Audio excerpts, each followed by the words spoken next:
And his stated mission that he's very proud of is saying, I am going to take out all the moderate Democrats and all the older people who have established themselves so that we can put progressives in so that we can lose even worse next time. And we lost voting shares with every single demographic except predominantly older voters and highly educated voters. That is a huge problem. And what we're trying to do here is not just focus on primaries where there's potentially an older incumbent, but more than anything, an ineffective person in that position, and replace them with a generational leader to build the future of our party.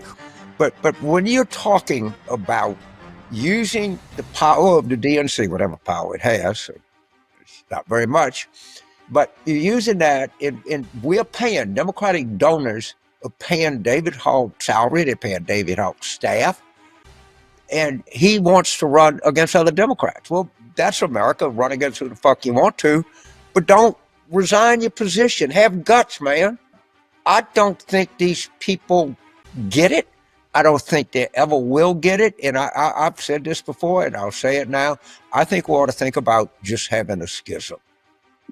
That is what primaries are for.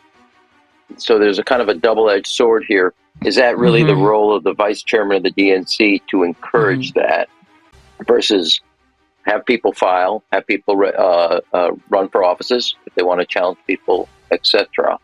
That can happen. Now, you have 24 hours in a day. I have 24 hours in a day. My time's usually figuring out how to win elections where Democrats can beat Republicans. You want to spend your time in your 24 hours figuring out how Democrats can beat Democrats? That's a choice you make in your schedule, in your day. How do you beat Republicans? I figured that it was going to get more and more obvious over time, especially after this ass kicking that they just got in 2024 in the presidential election, but apparently not, guys, because the radical left authoritarian Democrats still don't get it. That applying the same strategy over and over again, though it gets you some votes, if it doesn't get you across the finish line, then it's effectively useless. And it seems to me like even this far leftist progressive David Hogg, vice chair of DNC, he kind of gets it, but they are obviously feuding pretty heavily here because James Carville, the Democrat strategist, I mean, this guy is like, got to be 4 times Hogg's age. Hogg is like 25. Carville has got to be like in his 80s, right? I mean, this dude is super duper old. He looks like he's older than Sleepy Joe. And of course, he is going toe to toe with this guy. He's threatening to sue him. Hogg is trying to primary a bunch of Democrats, fundraising up to $20 million, what he said, threatening to primary Democrats. Carville is pissed, and a lot of Democrats are pissed, maybe because some of their friends and some of their favorites may be getting kicked the hell up out of office. John Anzalone, pollster most recently for President Biden. Yeah. $20 million should be spent on swing state legislative races, meaning state legislative races, and down ballot, not on this. Steve Shale, a Florida Democratic strategist, saying the DNC's vice chair should be focused on this kind of engagement, meaning engaging in places in battleground states where Democrats have lost ground, not over which Dem in a plus 20 seat should be primaried and knocked out. You know, look at the last results of the previous election. Those are the purported experts that brought us here. Just to say, it's not personal, right? I don't take those attacks personally in this regard. This is a strategic disagreement because it's not just a matter of age, it is a matter of effectiveness. People say, well, David, is this just out with the old and in with the new? I would say no. This is out with the ineffective and in with the effective. Why don't somebody sue David Hogg? He's an officer of the Democratic National Committee. He is the vice chairman of the Democratic National Committee, and he's running against other Democrats. I would like to know, and you went to law school, does he have a fiduciary duty toward Democrats? If you work for News Nation, you can't promote CNN. That's because you work for somebody else. You have a fiduciary duty to your employer, which anybody can understand.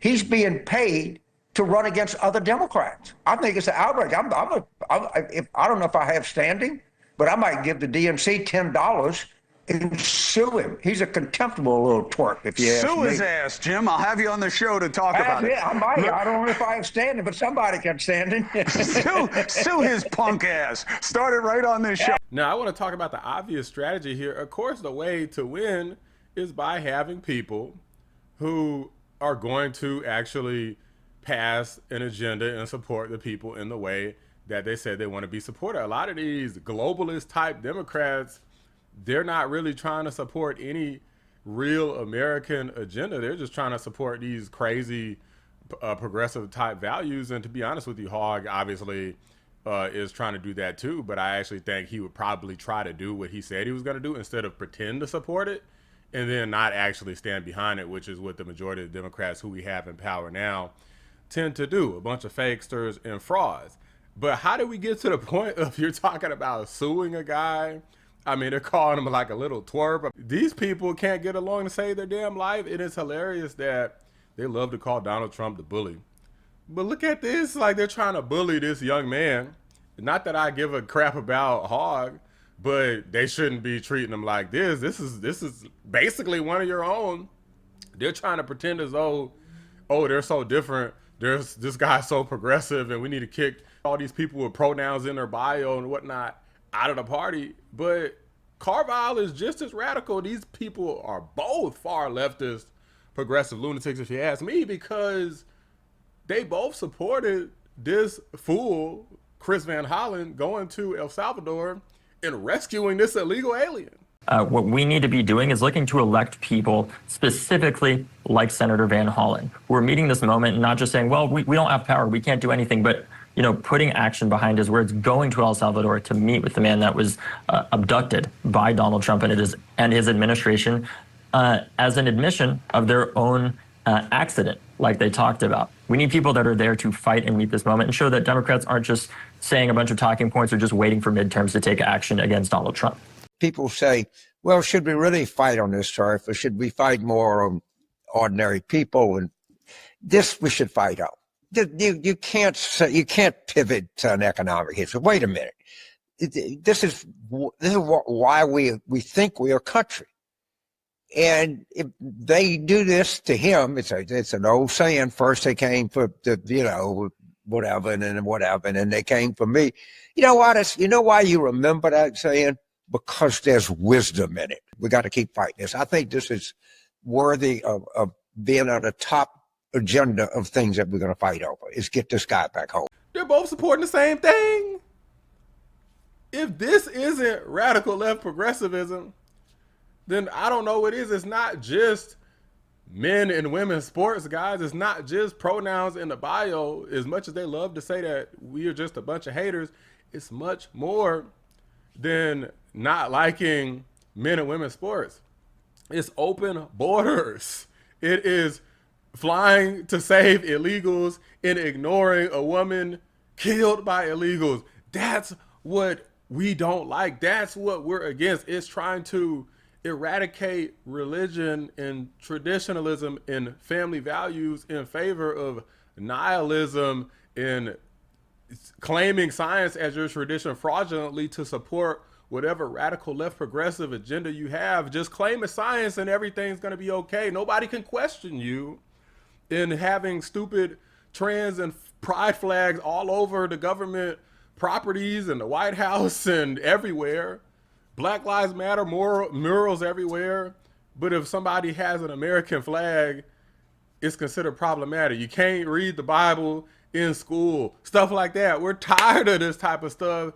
Neither one of these guys get that. But back to their conflict, for anybody who cares about that, it continues today because David Hogg, he responded again. This is an ongoing feud. I'm sure it's going to be really freaking ugly, and I'm loving every second of it as they get into primary season, when they really start tearing each other down, especially during these debates. Oh man, I can't wait. But let's go ahead and react to this conversation that he had with Fake Tapper of Fake News / Legacy News, CNN.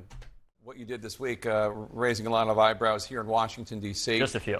You announced this week, you're the vice chair of the Democratic National Committee, but you're raising $20 million to boost primary challengers running in safe Democratic seats against incumbent Democrats. Yes, safe Thank you seats. for the clarification. Yeah, it's causing a lot of stir. We asked James Carville about it the other day. We couldn't get you. We couldn't book you that day for whatever reason. Well, rest assured, he's my biggest fan. Well, so here's James Carville. Here's what he had to say about your idea. Take a listen. The most insane thing I ever heard is the vice chair of the Democratic National Committee is spending $20 million running against other Democrats. Aren't we supposed to run against Republicans? What's your response? What's his plan to deal with our 27% approval rating? That's my question to him. The fact of the matter is right now, our party is in a crisis. We are seeing people lose faith in our party. They're losing faith in democracy across the country.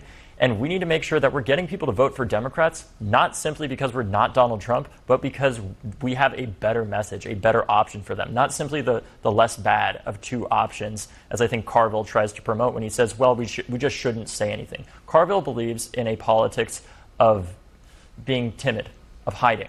I believe in fighting. And that is what people want to see right now from the Democratic Party. And we just saw an example of that with Senator Van Hollen going to El Salvador to say, we need to meet with this man. See what I'm saying? Democrats obviously are in the minority right now. But let's be clear, we cannot win back the majority if we do not convince the American people that our party offers something that isn't just not Donald Trump, but is substantially better than Donald Trump, that fights to lower... Guys, this guy clearly doesn't get it either if he thinks that more people like Van Hollen, who, according to what I've seen, hasn't had some sort of increase in polling or anything, this guy just still doesn't get it. Being more progressive isn't the solution. That's one thing that I actually agree with Carville on, is that the party probably does need to split more. Basically, the strategy is get the party to split, so you just remove all those progressive lunatics out. They're off in a corner somewhere, not able to really do anything except kick and scream like always, and then kind of have the Democrat Party return a little bit more to normalcy. But at the same time, Carville also supports Van Hollen in his ridiculous initiative to rescue the MS-13 gang-banging wife beater. Costs for Americans across the country, whether it's healthcare, housing, or the foundational building blocks of the American dream that feels so out of reach for people, or addressing gun violence. We can't simply just hide, as Carville repeatedly promotes, not to mention the fact that, frankly, he has not won an election since before I was born.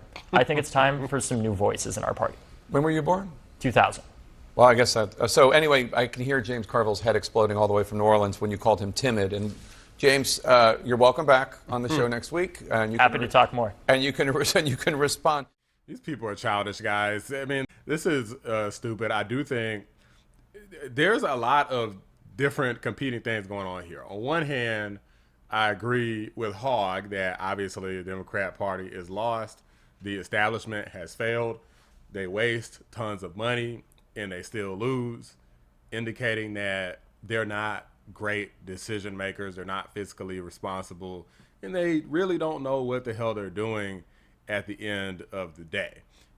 At the same time, Hogg is more progressive than people like Carville and the people that he supports, except for Kamala Harris, of course, because she was the most progressive presidential candidate in history, the most far-left radical ever.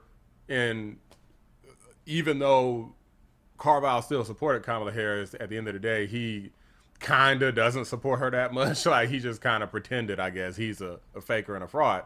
I think one of the differences between these two, that's the main difference, is that I think that this Hogg fellow is more sincere, even if I don't support what he says, kind of like Bernie Sanders, for example, as opposed to Carville, who is completely insincere and a fraud, which is the primary people that are in control of the vast majority of the Democrat Party are insincere individuals who just lie and fearmonger people into votes. Like, hey, you're voting for Hitler and fascism and Project 2025. That's all that they talked about.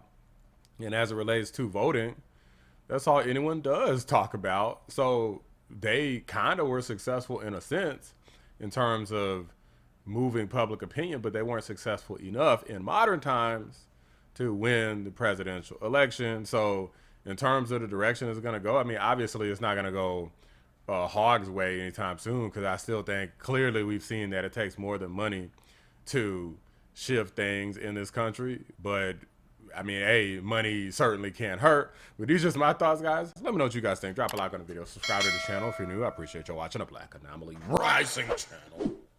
I'm out. He said that the DNC should sue you and called you, quote, a contemptible little twerp. What is your reaction to that? Try it. That is my reaction. I would also say James Carville has not won an election since before I was born. I think it's time to have new leaders in our party that are ready to meet this moment, because a lot of the people that are most critical of this plan are the same ones that had $2 billion to win an election and still lost. So I think the experts can save it, because it's time for some new ideas.